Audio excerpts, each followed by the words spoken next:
A gente está estudando essa história de Abrão, e esse momento da história, capítulo 15 de Gênesis, é um momento assim, onde o coração de Abrão não está bem. Parece que a situação está boa, mas o coração dele parece que não está bem.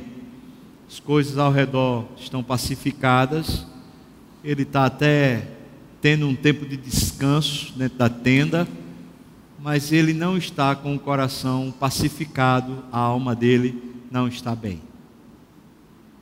A gente aprende com Paulo, apóstolo Paulo, quando ele escreve a segunda carta a Timóteo, já o último capítulo, quando ele está se despedindo da igreja, se despedindo da vida, se despedindo do seu filho amado Timóteo. A gente aprende com Paulo que existem bons combates para a gente vivê-los, e existem combates que não vale a pena porque são maus por natureza. As boas lutas, das quais a gente não tem como abrir mão, a gente deve realmente vivê-las, empreendê-las, lutar. E lutas que são perda de tempo, perda de alma, perda de identidade. Não vale a pena a gente se meter nelas. As boas lutas dizem respeito a gente amar mais a Deus.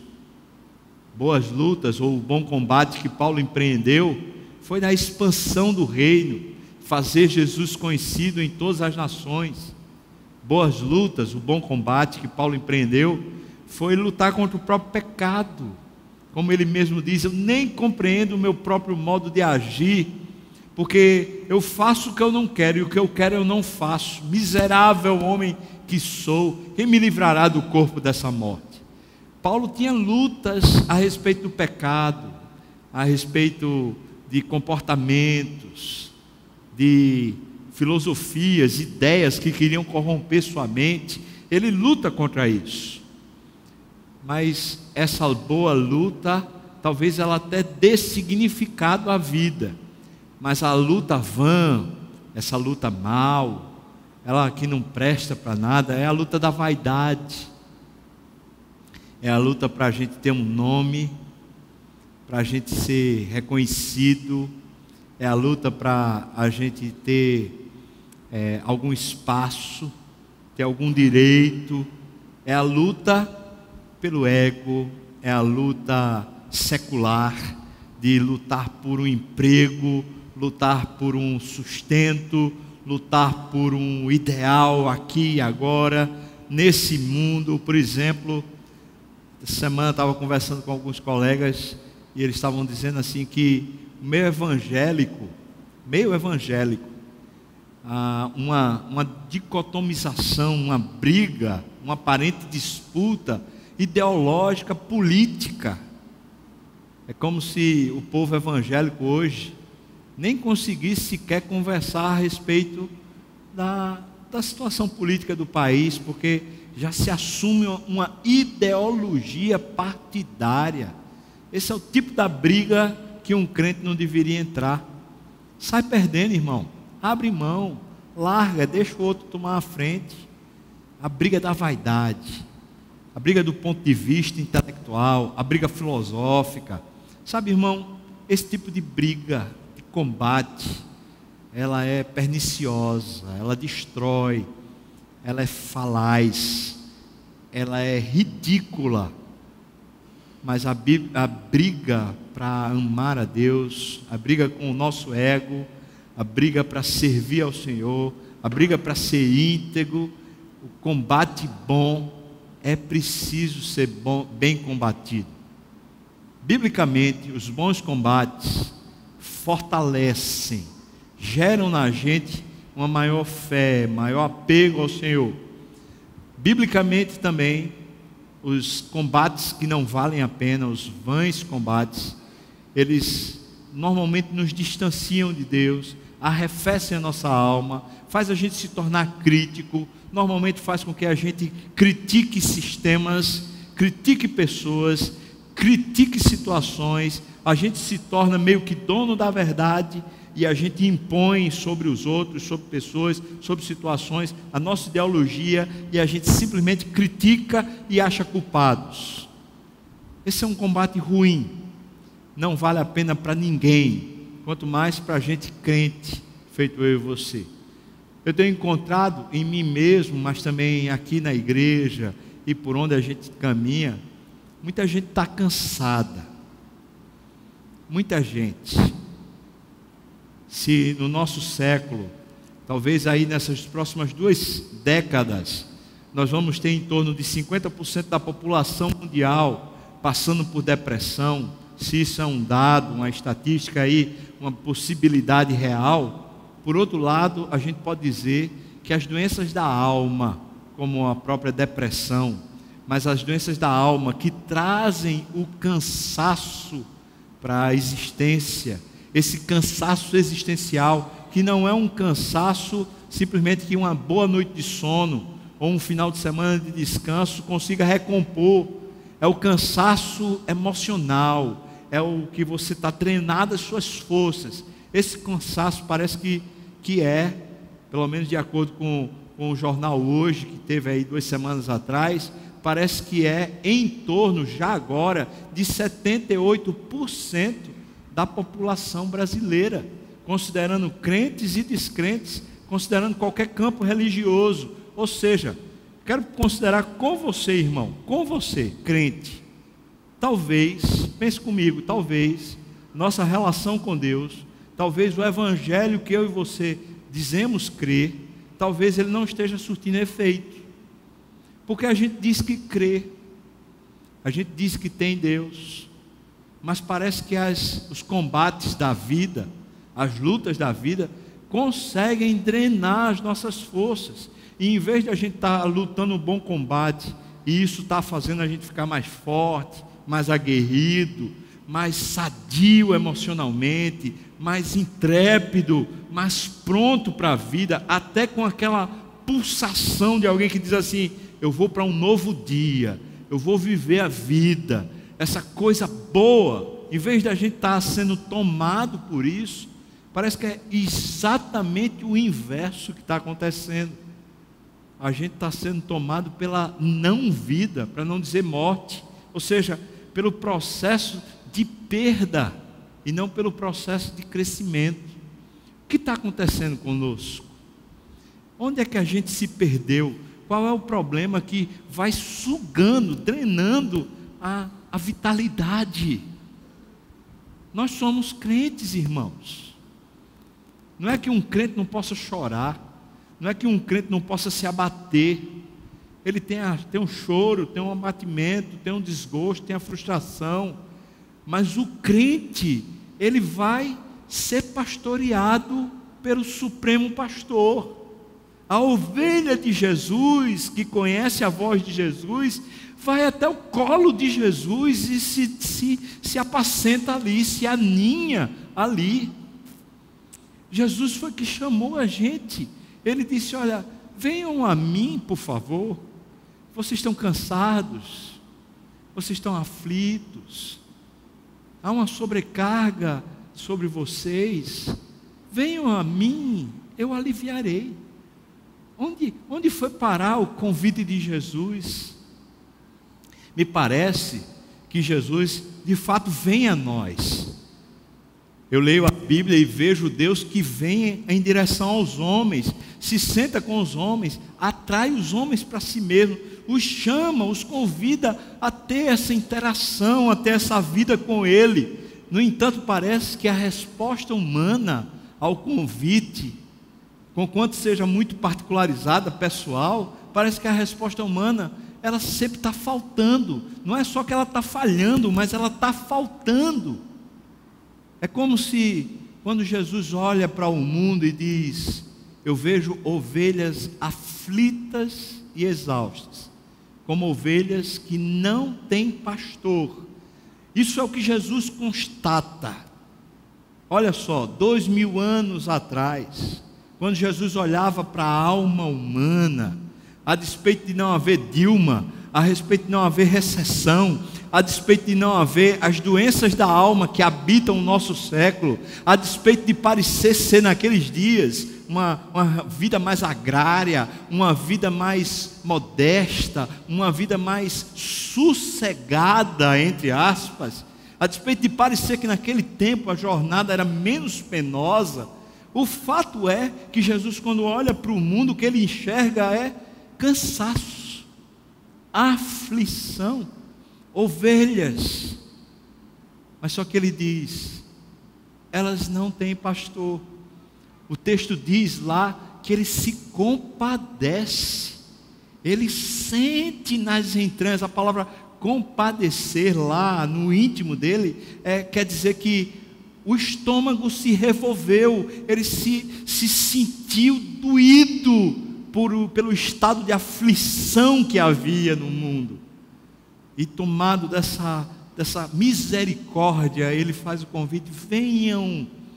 Então eu posso dizer, sem forçar, sem errar, que Deus vem ao encontro, Jesus vem ao nosso encontro para nos pastorear, para cuidar, sabe, para abraçar de verdade, para amar.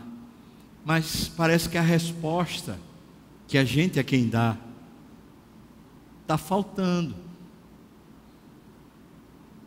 Parece que ele vem e convida. É como se a ideia é mais ou menos assim: Jesus se senta ao nosso lado, aí no banco da igreja, no banco da vida. Ele se senta ao nosso lado e chega no nosso ouvido com muito carinho e atenção, fala assim: e aí, filho, o que é que está pegando? Onde é que a coisa está dodói? Onde é que está o sofrimento? O que é que está fazendo você ficar inquieto, angustiado? O que é, filho? Fala comigo. Eu posso ajudar? Tem alguma coisa que eu possa fazer por você, filho? Você não quer descansar aqui não? Eu estou com o meu ombro aqui, você pode se aninhar aqui. Deixa eu fazer carinho. É como se a gente estivesse do lado de Jesus, ouvindo a voz dele, chamando a gente para se aninhar nele, para abrir o coração para ele. É como se a gente estivesse ao lado dele, dizendo assim: deixa que eu resolvo, deixa, agora eu não vou falar não, agora não, eu resolvo, tá, Jesus? Fica aí, não vou te dar trabalho, eu resolvo, tá bom? É como se a gente não desse resposta, porque essa resposta é uma resposta negativa, é a resposta de alguém que está dizendo assim: rapaz, eu não vou não, eu não vou abrir não, eu não vou falar não, eu não vou pedir ajuda não, eu não vou esperar nele não, eu vou resolver, eu vou por minha conta, eu vou na minha luta, eu vou no meu combate. E termina, irmão, o cansaço estando em nós ao lado de Jesus. O cansaço que jamais deveria existir, porque Jesus veio para tirar ele, e está ao lado para tirá-lo, para fazer a gente são. Como é que isso acontece? A gente está lendo nessa história de Abrão, um cara que viveu uma luta grande. A gente chegou no capítulo 15, semana passada eu estava falando da aliança de Deus com Abrão, e dizendo que essa aliança, do jeito que está feita aqui no texto capítulo 15, é uma aliança onde Deus faz consigo mesmo uma aliança, tomando a responsabilidade do homem para si. Deus está dizendo: eu sou responsável, eu vou ser o responsável por mim mesmo, ou seja, se eu falhar, o homem pode me matar, mas se o homem falhar, eu vou morrer por ele. Deus assume essa aliança de morte, onde nos dois casos, se houver qualquer falha, quem morre é ele, mostrando assim que a posição dele para o nosso relacionamento é uma posição incondicional. Ele simplesmente vai continuar sendo fiel, mesmo quando formos infiéis. Nós vimos isso semana passada. Então nós precisamos voltar ao capítulo 15.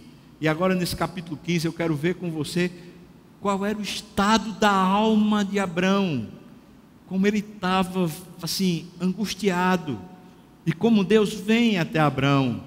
E a resposta que Abrão dá. Abra sua Bíblia, por favor, Gênesis capítulo 15.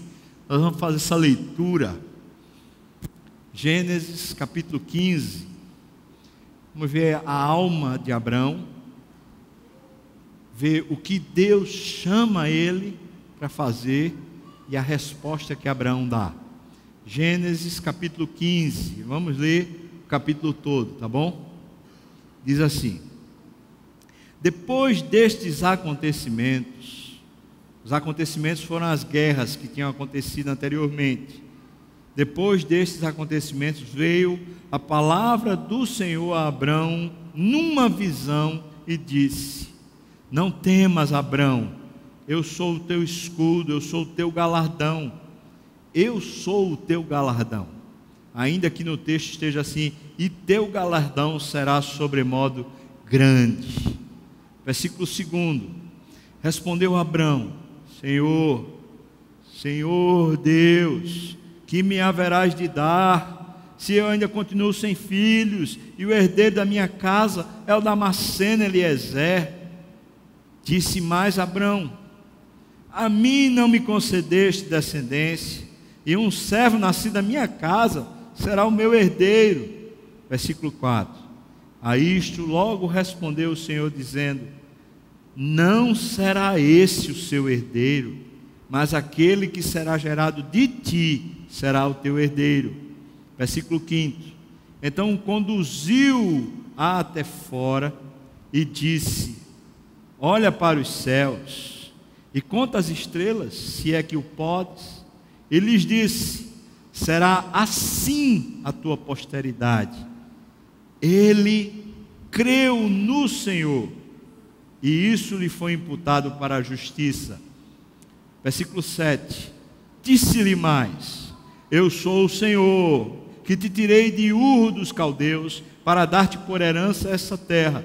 Perguntou-lhe Abrão: Senhor Deus, como eu saberei que hei de possuí-la? Respondeu-lhe: toma-me uma novilha, uma cabra e um cordeiro, cada qual de 3 anos, uma rola e um pombinho. Ele, tomando todos esses animais, partiu-os pelo meio e lhes pôs em ordem as metades, uma defronte das outras, e não partiu as aves. Aves de rapina desciam sobre os cadáveres, porém Abraão as enxotava.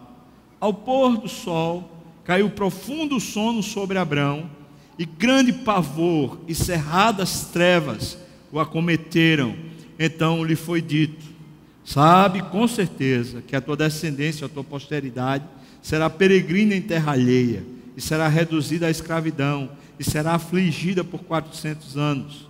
Mas também eu julgarei a gente a que tem de sujeitar-se, e depois sairão com grandes riquezas. Versículo 15: e tu irás para teus pais em paz, serás sepultado em ditosa velhice. Na 4ª geração tornarão para aqui, porque não se encheu ainda a medida da iniquidade dos amorreus. Versículo 17: e sucedeu que, posto o sol, houve densas trevas, e eis um fogareiro fumegante e uma tocha de fogo que passou por entre os pedaços. Naquele mesmo dia fez o Senhor aliança com Abraão, dizendo: à tua descendência dei essa terra, desde o rio Egito até o grande rio Eufrates, o Queneu, o Quenezeu, o Cadmoneu, o Eteu, o Ferezeu, os Efraíns, o Amorreu, o Cananeu, o Girgazeu e o Jebuseu. Vamos orar, irmãos, mais uma vez. Senhor, eu clamo a Ti, misericórdia. Abre a minha mente, abre o nosso coração, Deus, para a gente aqui nesse tempo de interação, diante da Tua palavra, a gente crescer espiritualmente. Por favor, não deixe, Senhor, que nada mal em nós interrompa aquilo que o Espírito quer falar. Faça isso, Senhor.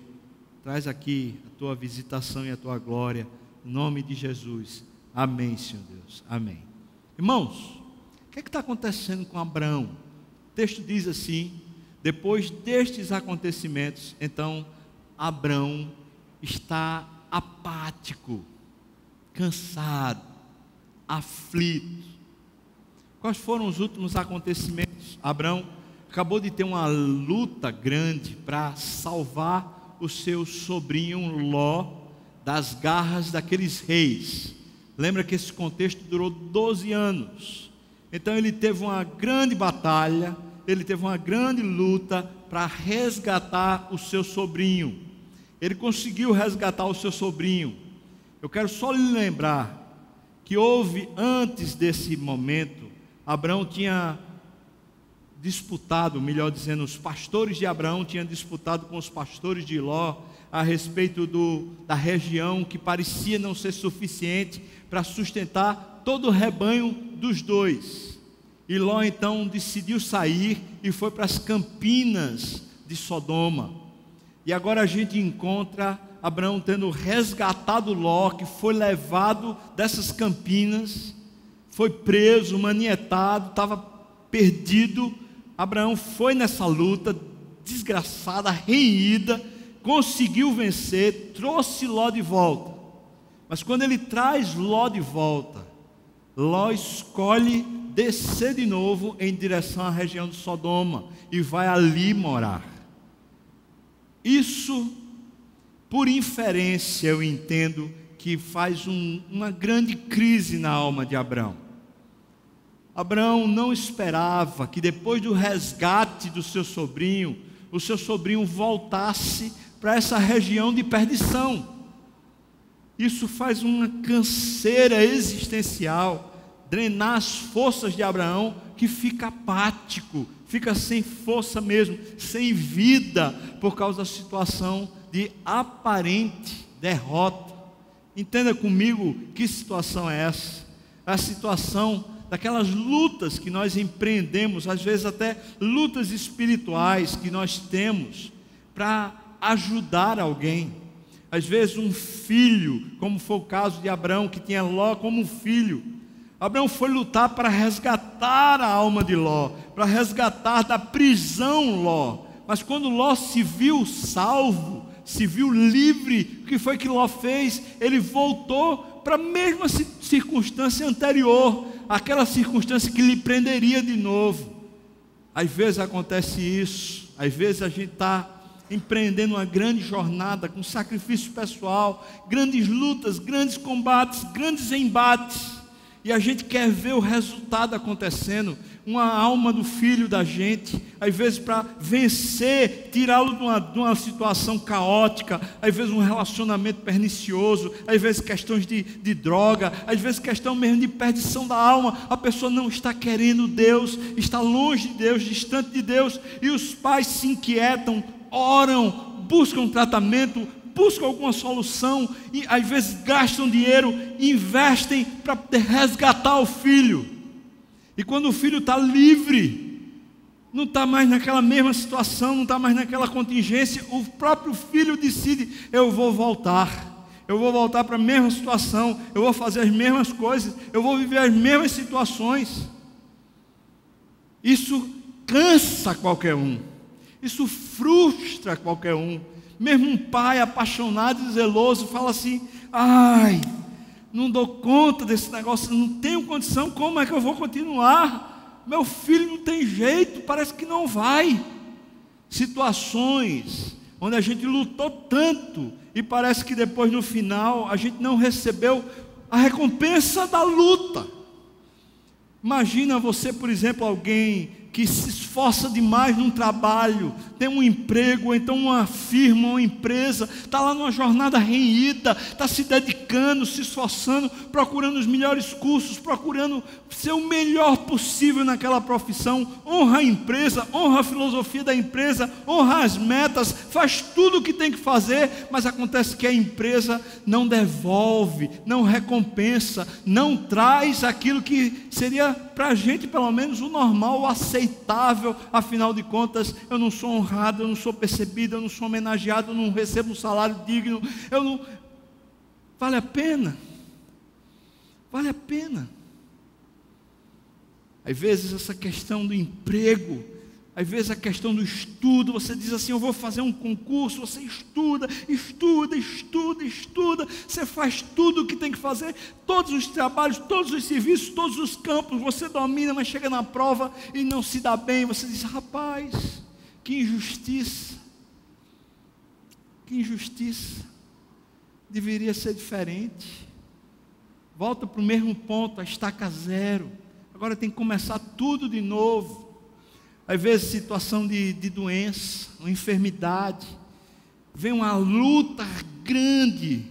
Por exemplo, quando o papai ficou doente lá de câncer, que a gente começou a fazer o tratamento, vai para médico, leva para médico, procura plano de saúde, procura qual é o melhor tratamento possível, e vai nessa jornada, e de repente o papai começou a se recuperar, começou a parecer que ia ficar bom. O médico falou, não há sinais mais da leucemia, parece que você está ficando bom. O médico disse, olha, é precipitado, a gente precisa de um tempo ainda, mas se você continuar no tratamento, há uma possibilidade de você ficar curado. Irmão, aquele negócio assim, encheu o coração da gente, diz que bênção, mas daí alguns meses, de repente, as taxas de papai estavam péssimas, a situação foi ficando de novo no zero, e aí a gente vai para uma nova perspectiva, um novo tratamento, o plano de saúde não quer dispor, não quer fazer, e a gente vai para o juiz, a gente vai para o tribunal, e vai para não sei o quê, e aquela luta, e de repente, está lá, papai morre. Essas coisas que vão acontecendo na vida da gente, lutas que a gente empreende, que elas de repente, no desfecho delas, elas parecem não devolver toda a luta, não traz o capital que a gente investiu, não traz de volta a recompensa que a gente almejava, e a gente vai se frustrando, e a gente vai se cansando, e a gente vai desistindo às vezes. Você já se sentiu assim, irmão? Cansado porque você já lutou demais. Às vezes a gente como pastor, uma ovelha lá que a gente lutou, e a pessoa parece que voltou para o ponto zero. Parece que não deu em nada. Às vezes uma pregação, um grupo pequeno, um ministério, a gente faz e parece que volta para o mesmo ponto, como se nada tivesse acontecido. Como a gente se frustra, como a gente se desengana, e a gente fala, rapaz, acho que não vai sair muito disso não vai muito adiante não. Eu posso dizer para você, irmão, que esse é o ponto de desencanto no coração de Abrão. Como é que eu sei disso? Pelo texto. A palavra diz que quando Deus se chegou a Abrão, a primeira expressão que Deus deu para Abrão foi, eu sou o teu escudo, e o teu galardão será sobremodo grande. Preste atenção, Deus conhece qual era a situação do coração de Abrão. Abrão estava com as entranhas revolvidas, ele está encharcado de agonia, ele está em aflição, ele não está vendo o fruto, os dividendos da sua luta, a sua conquista parece se frustrar, então ele está lá angustiado, ele está lá dentro da sua própria caverna, dentro da sua própria loca, e Deus chega para ele e fala assim, Abrão, eu sou o teu escudo, eu sou o teu galardão.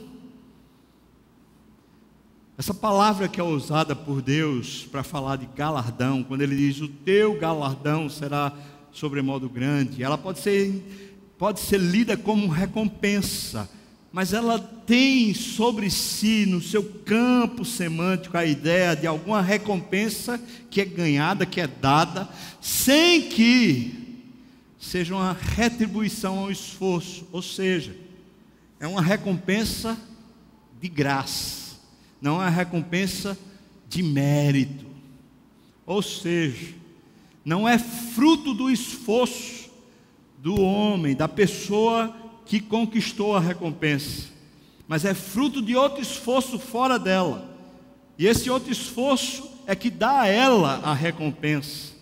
O que Deus está dizendo a Abraão é: Abraão, eu vou te recompensar. Mas Deus está dizendo: eu vou te recompensar como fruto do meu esforço, não do teu esforço. Eu vou te dar o que eu planejei para você, eu vou lhe dar. Eu vou lhe dar. Acontece que Abraão está frustrado. Ele está frustrado porque o que ele pretendia era, a essa altura da caminhada com Deus, já ter pelo menos uma pontinha que fosse da sua promessa concluída, pelo menos caminhando. Qual era a promessa de Deus para Abraão? Eu vou fazer de você um pai de numerosa nação, eu vou fazer de você uma grande nação, e eu vou abençoar os que te abençoarem, você será uma bênção. Abraão sabe que o projeto de Deus é ele se tornar filho, ou ter filho, e o filho ter mais filhos, e aquilo virá uma grande nação.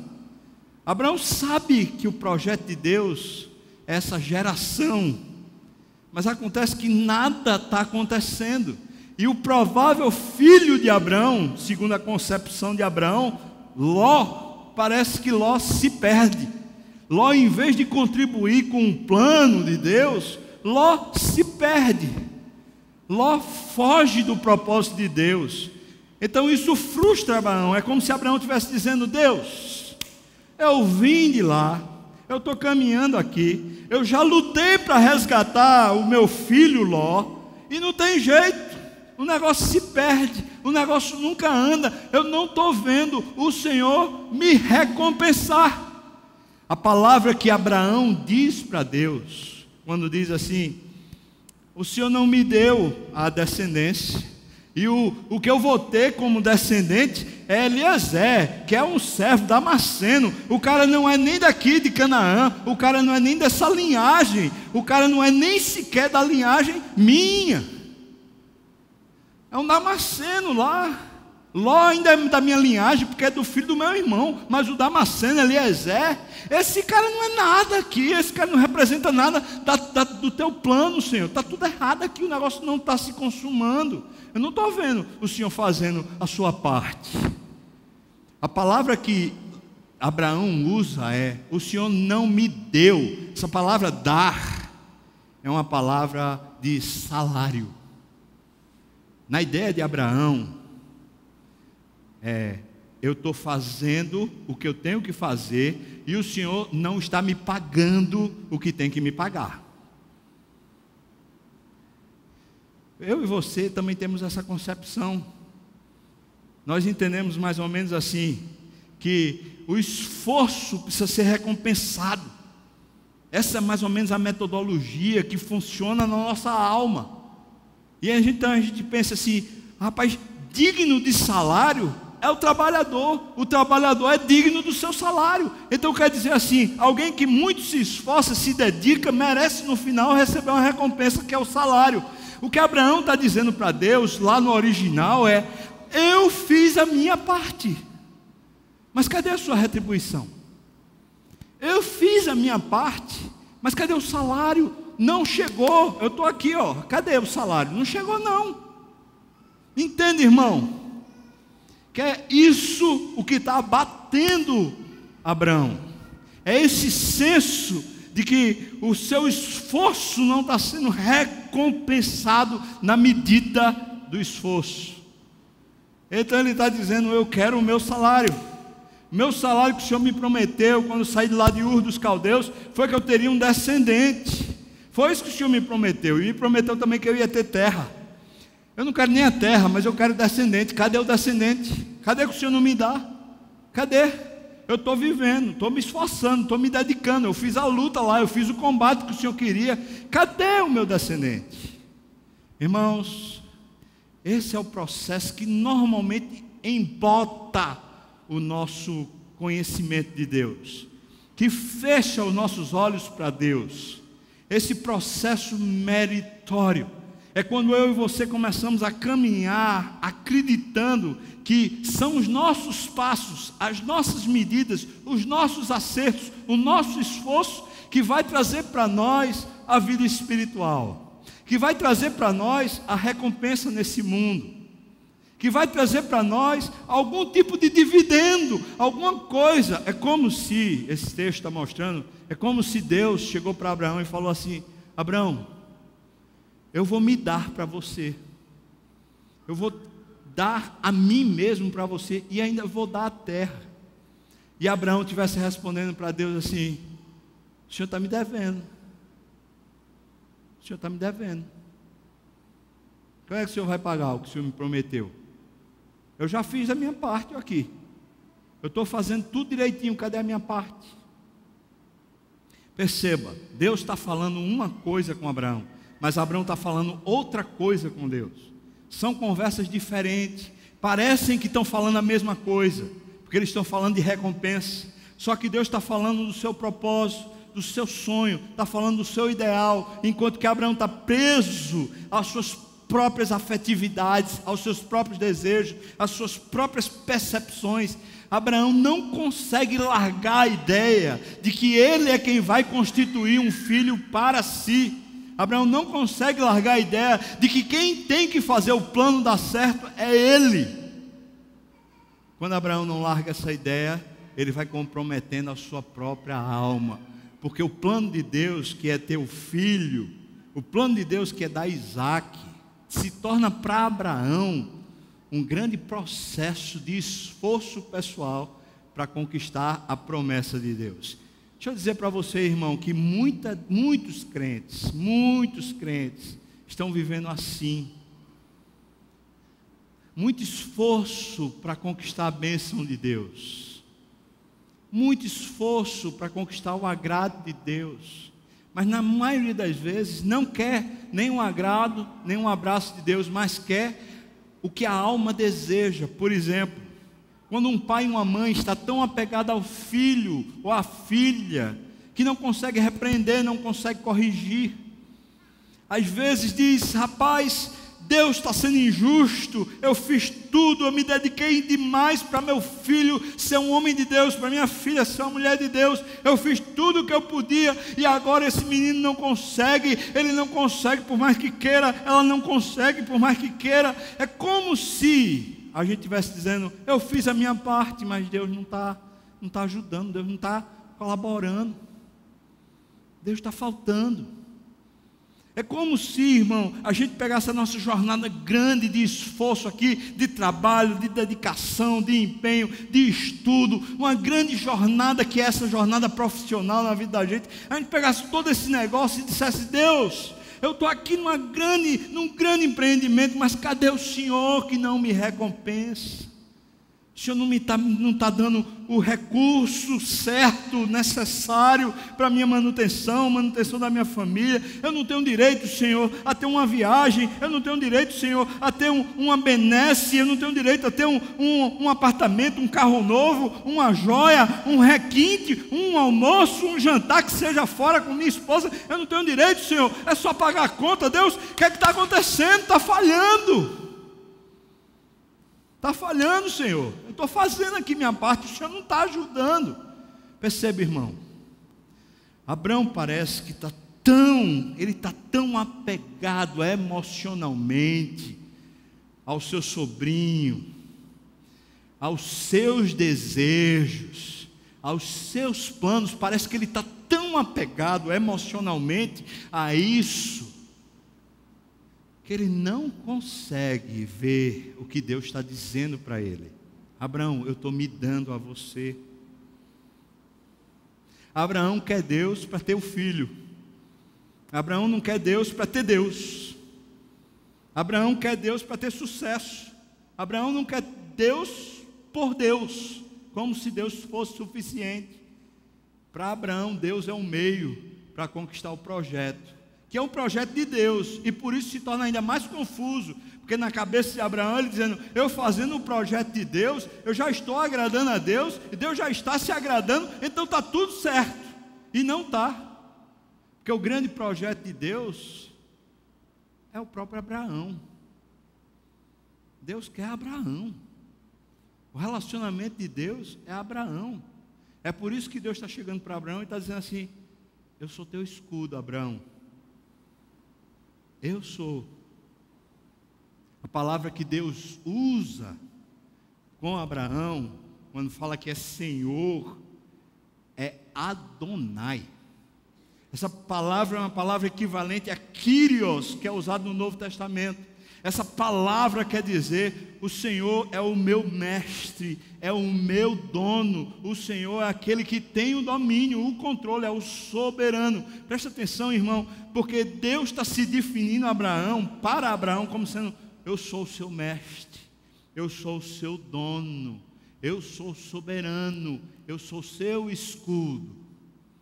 Abraão está ouvindo isso, mas no coração de Abraão existe mágoa, existe desafeto, existe inquietação, existe peso, sobrecarga, aflição. O coração de Abraão não consegue confiar. Por que ele não consegue confiar?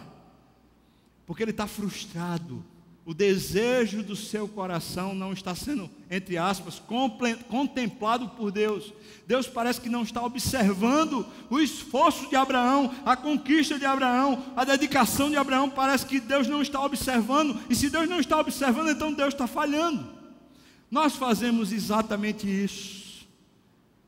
Quando os nossos combates, as nossas lutas, não são combates e lutas de alguém que está se apegando a Deus, de alguém que está dependente de Deus, de alguém que está cheio de fé no Senhor. Quando os nossos combates são os combates e lutas a fim de conquistar alguma coisa para Deus, ou mesmo para nós mesmos, nós tentando fazer alguma coisa para conquistar, quando a nossa grande luta é essa, a gente tendência de desviar o coração, e o coração fica frio e seco, a gente fica sem paixão. Afinal de contas, parece que nunca o esforço que a gente empreende é tão grande, é tão bom quanto a recompensa. A gente se esforça mais do que a recompensa, e a gente se frustra. Acontece isso.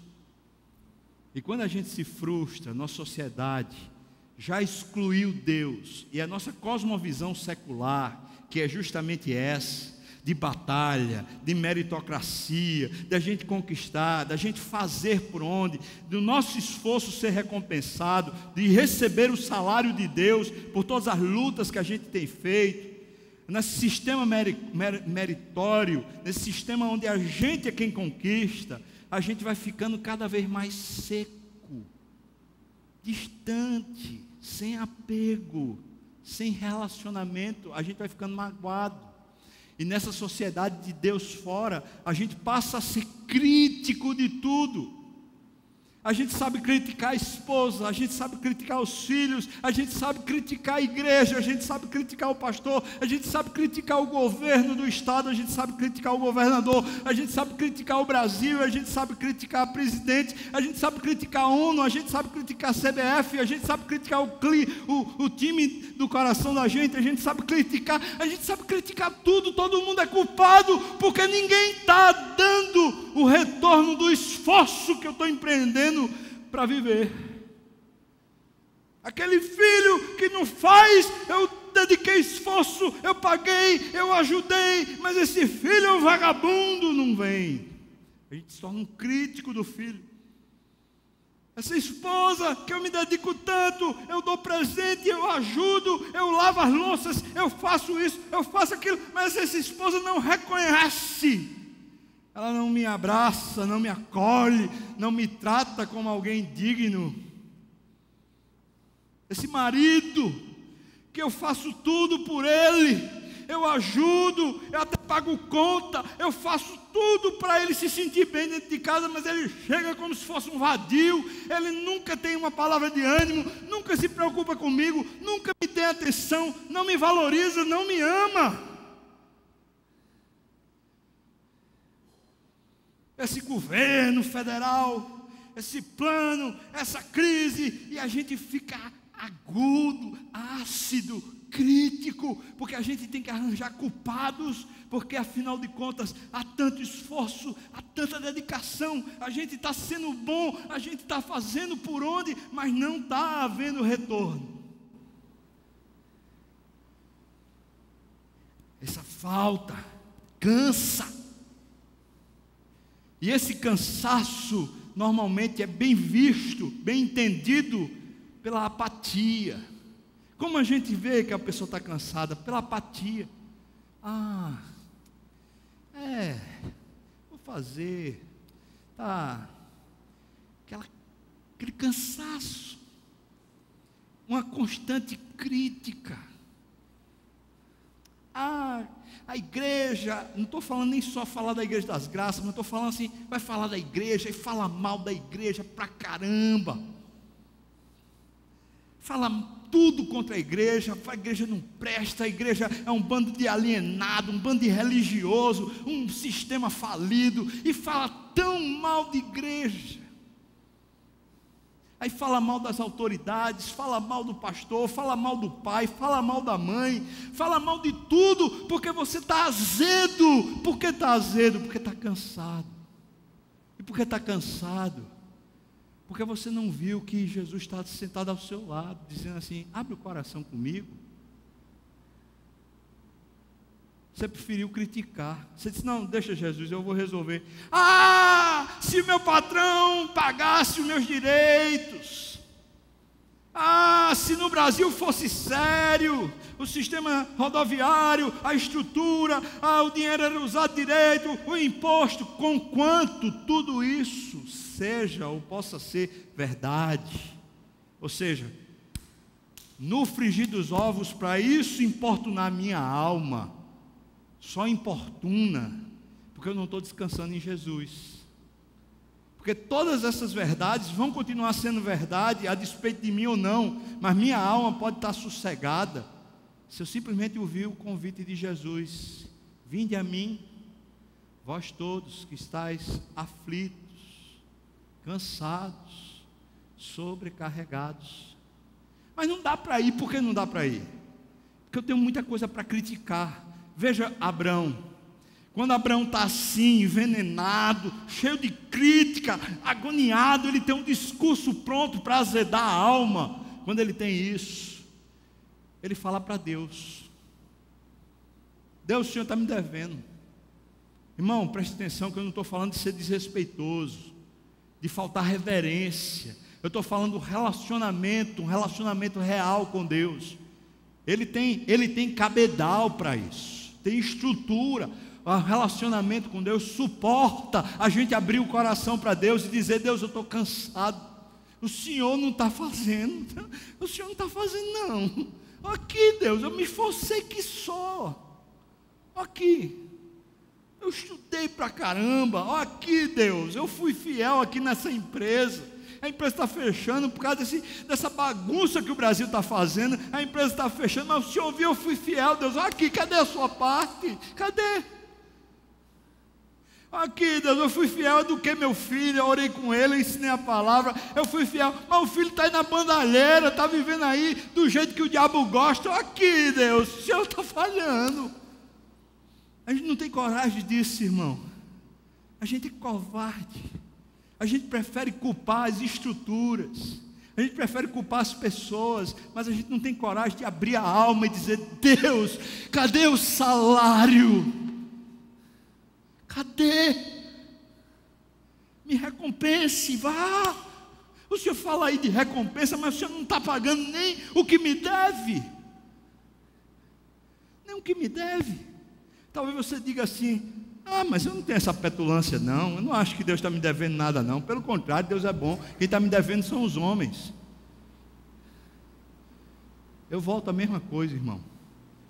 Abraão podia estar criticando, sendo crítico com Ló, ele podia estar sendo crítico com Melquisedeque, ele podia estar sendo crítico com Sara, ele podia estar sendo crítico lá com o Egito, ele podia criticar qualquer coisa. Assim uma alma talvez aparentemente jogaria para fora, mas não lança fora, porque não fala com Deus. Tá, irmão, se a presidente Dilma está sendo ruim, se esse remédio para restaurar a economia do Brasil está matando a gente, se o governo daqui do estado é um governo deficitário, cheio de dívida, que está sucumbindo, Tá, meu irmão, se isso tudo é verdade, como isso consegue trazer agravo para a sua alma? Se você está desempregado, ou se você está num emprego que não lhe reconhece, que não lhe dá o quanto você se esforça, não paga um salário que você mereça, não dá o todo que você precisa, eu quero perguntar a você, como é que isso afeta sua alma?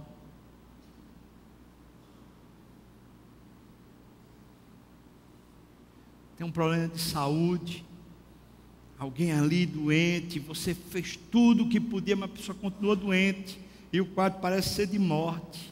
Como é que isso afeta a sua alma? Essa semana a gente viu lá esse cantor Cristiano Araújo, que faleceu. Talvez alguns viram, ou muitos, o pai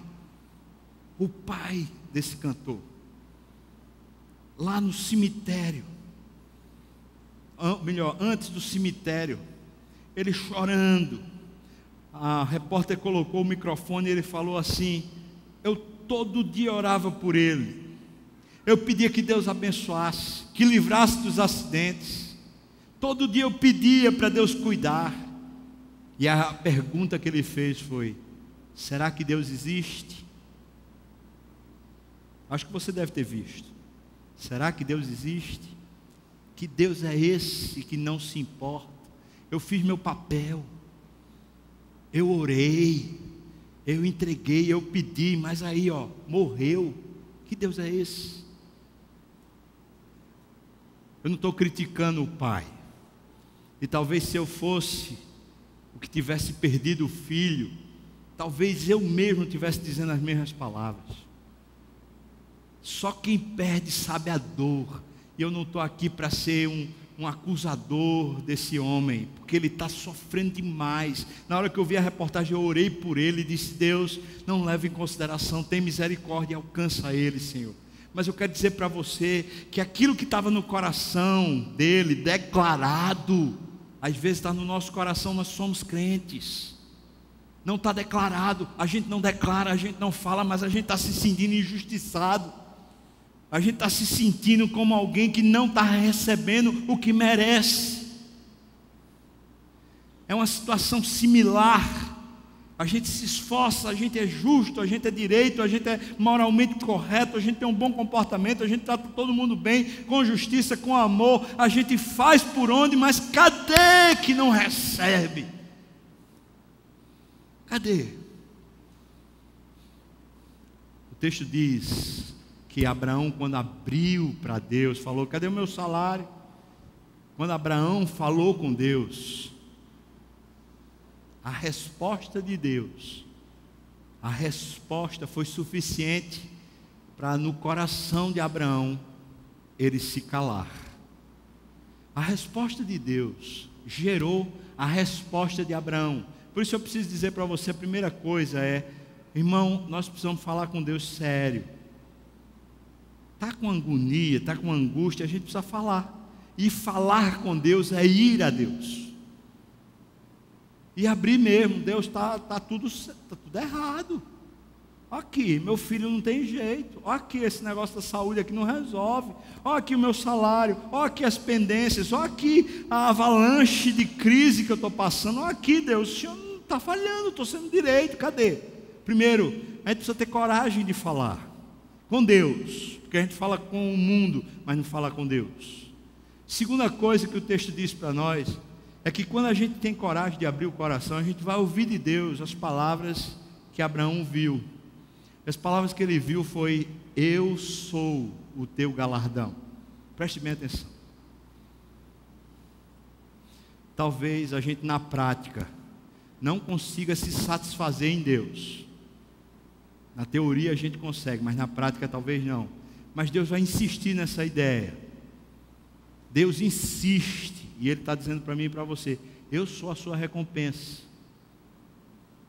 E essa recompensa não é por causa do seu esforço, é por causa do meu amor. Eu sou a sua recompensa.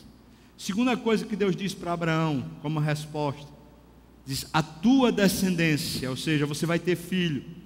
A minha promessa está fiel, vai se cumprir. A tua descendência herdará essa terra. Daqui a 400 anos, Abraão. Ainda não é o tempo não. Mas daqui a 400 anos, vocês vão herdar essa terra. Quando vocês herdarem essa terra, vai ser a sua descendência. Os filhos do seu filho vão herdar essa terra. Eu estou mantendo a minha palavra, Abraão. Eu não vou falhar. Deus quer dizer para mim e para você essas duas coisas. Primeiro, eu sou suficiente para você, filho. Eu não vou desistir. Eu vou continuar. Eu vou insistir nessa ideia. Você está aperreado, está aflito. Ouça, eu estou lhe convidando. Venha a mim, eu sou suficiente. Venha, eu sou suficiente. Segunda coisa, a minha promessa. A promessa que eu fiz. A minha relação com você, a minha fidelidade, ela está em jogo. Se eu falhar, então vai ficar provado que eu sou infiel. Mas Deus não pode falhar. Deus assume a responsabilidade de não falhar.